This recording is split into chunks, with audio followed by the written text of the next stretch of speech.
अस्सलाम वालेकुम नाज़रीन, आप देख रहे हैं समाज टीवी। मैं हूं सोफिया सरदार। सबसे पहले शामिल करते हैं आज की अहम खबर। टोमाटेक Singh Citizen Social Welfare Foundation के ज़रिए तमाम समाजी तंजीम सीमूर के ताउन से माँ का दूध और बच्चे की सेहत पर असरात के मौजू पर आगाही सेमिनार ज़ेर सदारत आरिफ जहां अब्बास काजी सदर सिटीजन सोशल वेलफेयर फाउंडेशन मुनक्किद हुआ, जबकि district population welfare officer Mian Mohammad Naeem ने मुनक़दा सेमिनार में बतौर मेहमान ख़ुसूसी शिरकत की। Deputy district technical officer doctor Saba Qadir ने सेमिनार से खिताब करते हुए कहा कि माँ का दूध पिलाने से बच्चों की अफजाइश, माँ की सेहत और बच्चों की पैदाइश में वक्फे में मदद मिलती है।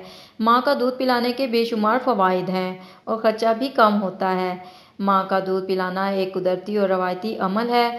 बदकिस्मती से पाकिस्तान में माँ के दूध के पिलाने के अमल को कुछ अरसे से नज़रअंदाज किया जा रहा है, जिसकी वजह से बच्चों की सेहत पर मुज़र असरात मुरतब हो रहे हैं।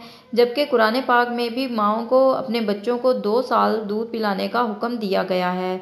WMO डॉक्टर हिरा असगर ने अपने खिताब में कहा कि जो माएँ अपने बच्चों को अपना दूध पिलाती हैं, इनमें छाती का सरतान होने का ख़तरा बहुत कम हो जाता है। जबकि इस वक्त पाकिस्तान में छाती का सरतान बहुत तेज़ी से बढ़ रहा है। मेहमान ख़ुसूसी district population welfare officer Mohammad Naeem ने फैमिली प्लानिंग, माँ और बच्चे की सेहत के मुतालिक आगाही फराहम की। उन्होंने कहा कि बच्चों में मुनासिब वक्फा भी माँ और बच्चों की सेहत का ज़ामन है, जिससे शरह अमवात और बीमारियों की शरह कम होती है।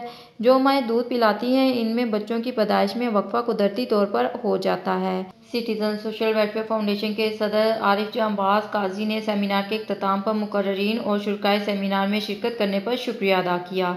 तहसील पॉपुलेशन ऑफिसर राना इजहार अहमद, फोकल पर्सन सीमूर रफिया इशफाक, कारी मोहम्मद अहमद, फैज़ गोलवी और अबैदुल्ला गोलवी ने भी सेमिनार से इजहार किया। खबरों का सिलसिला जारी रहेगा। मिलते हैं एक छोटी सी ब्रेक के बाद।